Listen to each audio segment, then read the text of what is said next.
Hello ನಮಸ್ತೆ ಎಲ್ರಿಗೂ. ಗೃಹಲಕ್ಷ್ಮಿ ಯೋಜನೆ ಹಣ 15ನೇ ಕಂತು ಹೇಳ್ತಾ ಇದ್ದೀರಾ ವಿಡಿಯೋಗೋಸ್ಕರ ಹೇಳ್ತಾ ಇದ್ದೀರಾ. ನೀವು ದುಡ್ಡೇ ಬಂದಿಲ್ಲ, 14ನೇ ಕಂತೆ ಬಂದಿಲ್ಲ, ಸುಮ್ಮನೆ ಏನಕ್ಕೆ ಸುಳ್ಳು ಹೇಳ್ತೀರಾ? ಸುಮ್ಮನೆ ಬಂದಿಲ್ಲ ವಿಡಿಯೋ ಮಾಡ್ತೀರಾ, ಜನ ನೋಡಲಿ ಅಂತ ವಿಡಿಯೋ ಮಾಡ್ತೀರಾ, ಸಬ್ಸ್ಕ್ರೈಬರ್ಗೋಸ್ಕರ ವಿಡಿಯೋ ಮಾಡ್ತೀರಾ, ವ್ಯೂಸಿಗೋಸ್ಕರ ವಿಡಿಯೋ ಮಾಡ್ತೀರಾ.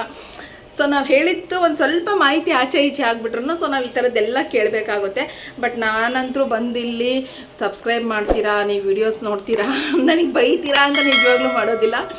ಸೊ ಏನು ಇನ್ಫಾರ್ಮೇಷನ್ ಇರುತ್ತೆ, ಸೊ ಎಲ್ಲರೂ ಇನ್ಫಾರ್ಮೇಷನನ್ನು ಕೊಟ್ಟಾಗ ನಾವು ನಮ್ಮ ಚಾನಲ್ ಅಂತ ಮಾಡಿದ್ದೀವಿ, ನಾವು ಕೊಡಬೇಕಾಗಿರೋದು ನನ್ನ ಧರ್ಮ ಇದೆ. ಬಟ್ ಹಂಗಂತ ನಾನು ಯಾವುದೂ ಇಲ್ಲಿವರೆಗೂ ಫೇಕ್ ನ್ಯೂಸ್ ಅಂತರೂ ನಾನು ತೊಗೊಂಬಂದು ಹೇಳೇ ಇಲ್ಲ. ಅದ್ರ ಬಗ್ಗೆ ನೀವು ಯೋಚನೆ ಮಾಡಬೇಡಿ. ನಾನು ಹೇಳ್ತಾ ಬಂದಿರೋದು ಏನಂತ ಹೇಳಿದರೆ, ಗೃಹಲಕ್ಷ್ಮಿ ಯೋಜನೆಯ ಹಣ ಬಂದು ನವೆಂಬರ್ 25, 26, 27 ರಿಲೀಸ್ ಆಗಬೇಕು. ಆಗಿಲ್ಲ ಅಂದರೆ ಡಿಸೆಂಬರ್ ಫಸ್ಟ್ ವೀಕ್ದಲ್ಲಿ ಆಗುತ್ತೆ ಅನ್ನೋದನ್ನು ನಾನು ಕ್ಲಿಯರ್ ಇನ್ಫಾರ್ಮೇಷನನ್ನು ಕೊಟ್ಟಿದ್ದೀನಿ. ಅದು ಸತ್ಯನೇ ಆಗೋಯ್ತು ಇವಾಗ. ಏನಕ್ಕಂತ ಹೇಳಿದರೆ ತುಂಬ ಜನ ಬಂದು ಏನಂತ ಹೇಳಿದ್ರೆ 15ನೇ ಕಂತು ಬಂದಿಲ್ಲ ಅಂತ ಹೇಳ್ಬಿಟ್ಟು ನಮ್ಮನ್ನು ಯೂಟ್ಯೂಬರ್ನೂ ಕೇಳೋದಲ್ಲ, ಹೋಗಿ ಲಕ್ಷ್ಮೀ ಹೆಬ್ಬಾಳ್ಕರ್ ಮೇಡಮ್ ಅವ್ರಿಗೂ ಕೇಳಿಬಿಟ್ಟಿದ್ದಾರೆ.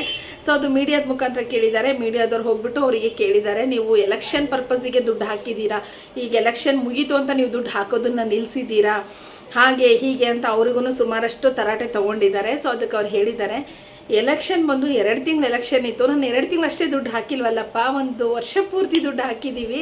ಸೊ ಇವಾಗಲೂ ಕೊಡ್ತೀವಿ. ನಾವು ಯಾವುದೇ ನೀವು ಒಂದು ಕಂಪ್ನಿ ಕೆಲಸಕ್ಕೆ ಸೇರೋದಕ್ಕಿಂತ ಮುಂಚೆ ಅಡ್ವಾನ್ಸ್ ಕೊಟ್ಬಿಟ್ಟು ಯಾರಾದರೂ ನಿಮ್ಮನ್ನ ಕೆಲಸಕ್ಕೆ ಸೇರಿಸ್ಕೊತಾರಾ? ಇಲ್ಲ ಅಲ್ವಾ? 1 ತಿಂಗಳಾದಮೇಲೆ ನೆಕ್ಸ್ಟ್ ಮಂತಿಗೆ ಹಣ ಹಾಕ್ತಾರೆ. ಸೊ ನಮ್ಮದು ಆ್ಯಸ್ ಇಟ್ ಈಸ್ ಅದೇ ಥರ.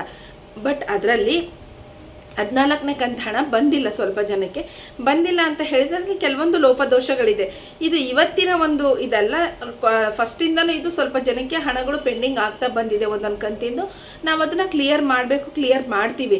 ಹಾಗಂತ ಹೇಳಿಬಿಟ್ಟು ನಾವು ಯಾವುದೇ ರೀತಿಯ ಹಣನ ಸ್ಟಾಪ್ ಮಾಡ್ತೀವಿ, ಯೋಜನೆಗಳನ್ನು ಸ್ಟಾಪ್ ಮಾಡ್ತೀವಿ ಅಂತ ನಾವು ಹೇಳ್ತಾ ಇಲ್ಲ.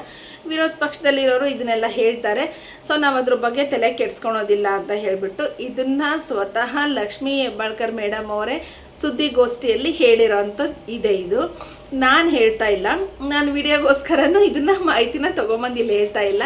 ಸೊ ನಾನು ಕ್ಲಿಯರ್ ಇನ್ಫಾರ್ಮೇಷನ್ ಹೇಳಿದ್ದೆ. ನಾನು ಬಂದರೆ ನವಂಬರ್ ಲಾಸ್ಟ್ ವೀಕಲ್ಲಿ ಬರಬೇಕಿಲ್ಲ ಅಂದರೆ ಡಿಸೆಂಬರ್ ಅಂತೂ ಫಸ್ಟ್ ವೀಕಲ್ಲಿ ಬಂದೇ ಬರುತ್ತೆ ಅಂತ ನಾನು ಹೇಳಿದ್ದೆ. ಸೊ ಅದೇ ಇನ್ಫಾರ್ಮೇಷನನ್ನು ಅವರು ಹೇಳಿದ್ದಾರೆ. ಸೊ ಇವತ್ತಿಂದ ಬಿಡುಗಡೆ, ನಿನ್ನೆ ಅಮೌಂಟ್ ಎಲ್ಲ ಬಂದಿದೆ, ಅದು ನಿನ್ನೆ ನಾವು ರಿಲೀಸ್ ಮಾಡ್ಕೊತೀವಿ ಅಂತ ಹೇಳಿದರು. ನಾನು ಅದು ವಿಡಿಯೋ ಅಪ್ಲೋಡ್ ಮಾಡಿದೆ. ಸೊ ಇವತ್ತು ನಾವು ಏನಂತ ಹೇಳಿದರೆ ಫಲಾನುಭವಿಗಳ ಅಕೌಂಟಿಗೆ ಹಾಕ್ತೀವಿ. ಅವ್ರು ಏನು 4 ಹಂತ ಮಾಡ್ಕೊಂಡಿದ್ದಾರಲ್ವ, ಆ ಒಂದು 4 ಹಂತದಲ್ಲಿ ನಾವು ರಿಲೀಸ್ನ ಮಾಡ್ತೀವಿ ಅನ್ನೋದನ್ನು ಹೇಳಿದ್ದಾರೆ. ಇವತ್ತು ರಿಲೀಸ್ ಮಾಡಿದರೆ ನಾಳೆ ಭಾನುವಾರ ರಜೆ ಇದೆ, ಸೋಮವಾರ ಬ್ಯಾಂಕ್ ಓಪನ್ ಆಗುತ್ತೆ. ಬಟ್ ಸೋಮವಾರ ತುಂಬ ರಶ್ ಇರೋದ್ರಿಂದ ಸರ್ವರ್ಗಳು ಬ್ಯುಸಿ ಇರ್ತವೆ. ನಿಮಗೆ 2ನೇ ತಾರೀಕು ಬರೋಲ್ಲ. ಬಂದರೆ ಸ್ವಲ್ಪ ಮಟ್ಟಿಗೆ 1%, 2% ಜನಕ್ಕೆ ಬರ್ಬೋದೇನೋ ಗೊತ್ತಿಲ್ಲ. ಅದರ್ವೈಸ್ ಮುಂದಿನ ಶನಿವಾರದೊಳಗಡೆ ಎಲ್ಲರಿಗೂ 15ನೇ ಕಂತಿನ ಹಣ ಅಂತೂ ಸಿಗುತ್ತೆ. ಇದು ಭರ್ಜರಿ ಗುಡ್ ನ್ಯೂಸ್ ನನ್ನ ಕಡೆಯಿಂದ. ಯಾಕಂತೇಳಿದರೆ ತುಂಬ ಜನ ಪಾಪ ಕಮೆಂಟ್ ಮಾಡ್ತಾಯಿದ್ರಿ. ನೀವು ಕಮೆಂಟ್ ಮಾಡೋದು ತಪ್ಪಲ್ಲ, ನಿಮ್ಮ ಆತಂಕ ತಪ್ಪು ಅಂತಲೂ ನಾನು ಹೇಳ್ತಾಯಿಲ್ಲ. ಏನಕ್ಕಂತ ಹೇಳಿದರೆ ಇವಾಗ ನಾವು ನೋಡ್ತಾ ಇದ್ದೀವಿ, ರೇಷನ್ ಕಾರ್ಡ್ಗಳು ಕ್ಯಾನ್ಸಲ್ ಆಗ್ತಿದೆ, ಮತ್ತು ಇನ್ನೊಂದು ಯೋಜನೆಗಳು, ಹೊಸ ಯೋಜನೆಗಳು ಬರ್ತಾ ಇದ್ದಾವೆ. ಇದರಲ್ಲಿ ಏನಾದರೂ ನಮ್ಮ ಹೆಸರು ಬಿಟ್ಟೋಗ್ಬಿಟ್ರೆ ಏನು ಮಾಡಬೇಕು ಅನ್ನೋ ಆತಂಕದಲ್ಲಿ ಕೇಳ್ತೀರಾ ಬಿಟ್ಟರೆ ನೀವು ದುಡ್ಡು ಬೇಕು ಅನ್ನೋ ಇಂಟೆನ್ಷನಲ್ಲಿ ಕೇಳಲ್ಲ ಅನ್ನೋದು ನನಗೆ ಗೊತ್ತಿದೆ. ಯಾಕಂತ ಹೇಳಿದರೆ ಇದನ್ನು ಓಡಾಡಿ ಮಾಡಿಸ್ಕೊಳೋದು ಅಷ್ಟು ಈಸಿ ಇಲ್ಲ. ನಾನು ಆ ಒಂದು ಅರ್ಥದಲ್ಲಿ ಹೇಳಿಲ್ಲ. ದಯವಿಟ್ಟು ಯಾವ ಗೃಹಲಕ್ಷ್ಮಿಯವರು ಬೇಜಾರು ಮಾಡ್ಕೋಬೇಡಿ, ನಮಗೆ ಅರ್ಥ ಆಗುತ್ತೆ. ರೇಷನ್ ಕಾರ್ಡ್ಗಳು ಕ್ಯಾನ್ಸಲ್ ಆಗಿದೆ. ಆಮೇಲೆ ಇನ್ನೊಂದು ಇನ್ಫಾರ್ಮೇಷನ್ ಹೇಳಕ್ಕೆ ಬಂದೆ ನಾನು, ಸಾರಿ ಅದು ಮರ್ತೋಯ್ತು, ಸ್ಟಾರ್ಟಿಂಗಲ್ಲಿ ಹೇಳೋಣ ಅಂದೆ. ಮನೆಯಲ್ಲಿ ಇವಾಗ ರೇಷನ್ ಕಾರ್ಡಲ್ಲಿ ಇವಾಗ ಅತ್ತೆ ಹೆಸರಿಗೆ ರೇಷನ್ ಕಾರ್ಡ್ ಇರುತ್ತೆ, ಅತ್ತೆಗೆ ದುಡ್ಡು ಬರ್ತಾ ಇರುತ್ತೆ.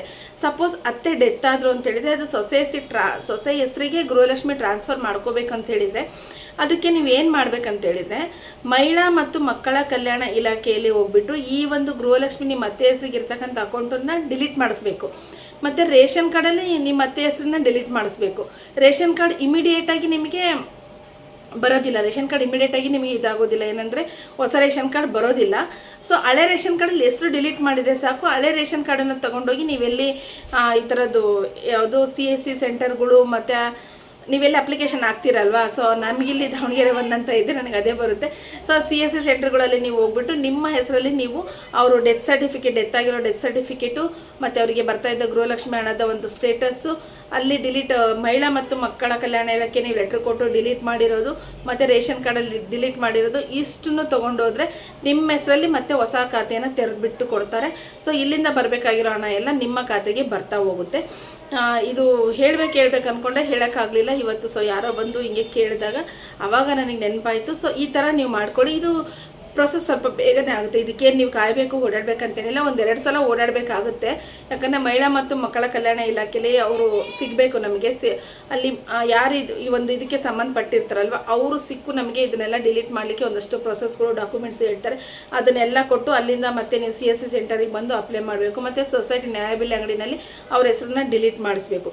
ಈ ಪ್ರೊಸೆಸನ್ನು ಮಾಡೋದ್ರಿಂದ ನಿಮಗೆ ನಿಮ್ಮ ಅತ್ತೆ ನಂತರ ನಿಮಗೆ ಇದು ಗೃಹಲಕ್ಷ್ಮಿ ಹಣ ಬರ್ತಾ ಹೋಗುತ್ತೆ. ಇದು ಯಾವುದೇ ಕಾರಣಕ್ಕೂ ಸ್ಟಾಪ್ ಆಗೋದಿಲ್ಲ. ಸೊ ಇವಾಗ 15ನೇ ಕಂತಿನ ಹಣ ಹೇಳ್ತಾ ಇದೆ. 15ನೇ ಕಂತಿನ ಹಣ ನಾನು ಹೇಳಿದ್ದೀನಿ. ಸೊ ಈ ಬರೋ ವಾರದಲ್ಲಿ ಎಲ್ರಿಗೂ ಬರುತ್ತೆ ಹಣ.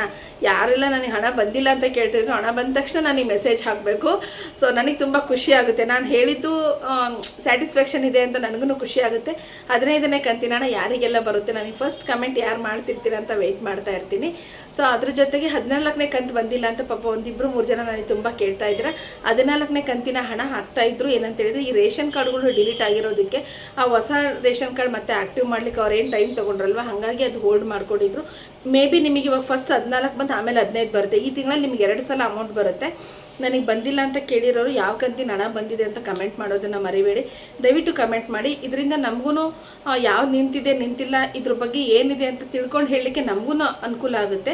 ನಿಮಗೆ ಯಾವ ಕಂತು ಬಂದಿದೆ ಯಾವ ಕಂತು ಬಂದಿಲ್ಲ ಅದಕ್ಕೆ ಏನು ಮಾಡಬೇಕು ಅನ್ನೋದನ್ನು ನಾವು ಹೇಳ್ತೀವಿ. ಯಾರಿಗೆ ಯಾವ ಕಂತು ಬಂದಿದೆ ಬಂದಿಲ್ಲ ಅನ್ನೋದನ್ನ ಹೇಳೋದನ್ನು ಮರಿಬೇಡಿ. ಬಟ್ ಈ ಶನಿವಾರದೊಳಗಡೆ ಅಂದರೆ ಎಲ್ರಿಗೂ, ಅಂದರೆ ಇವತ್ತು ಶನಿವಾರ, ಸೊ ಇನ್ನು 8 ದಿನದಲ್ಲಿ ನಿಮಗೆ ಎಲ್ಲರಿಗೂ 7ನೇ ತಾರೀಕು ಒಳಗಡೆ ಎಲ್ರಿಗೂ ಹಣ ಬರುತ್ತೆ ಅನ್ನೋದು ನನ್ನ ಒಂದು ಒಪಿನಿಯನ್. ಆಲ್ರೆಡಿ ಇವತ್ತು ರಿಲೀಸ್ ಮಾಡಿದ್ದೀವಿ ಅಂತ ಹೇಳಿದ್ದಾರೆ.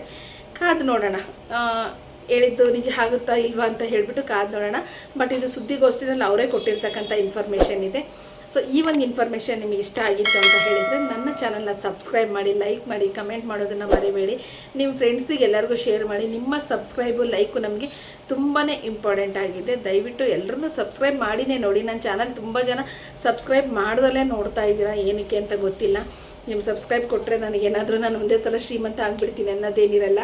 ಇದಕ್ಕೆ ಆದಂಥ ಒಂದು ಕ್ರೈಟೀರಿಯಾ ಇದೆ, ಅದನ್ನು ನಾವು ಪಾಸ್ ಮಾಡಬೇಕು. ಆ ಕ್ರೈಟೀರಿಯಾ ಪಾಸ್ ಮಾಡಬೇಕಂತೇಳಿದರೆ ನಮಗಿಲ್ಲಿ ಒಂದೊಂದು ಸಬ್ಸ್ಕ್ರೈಬರ್ಸು ಇಂಪಾರ್ಟೆಂಟ್ ಆಗ್ತಾರೆ. ದಯವಿಟ್ಟು ಸಬ್ಸ್ಕ್ರೈಬ್ ಮಾಡ್ಕೊಳ್ಳಿ ಅಂತ ಹೇಳ್ತೀನಿ. Thank you.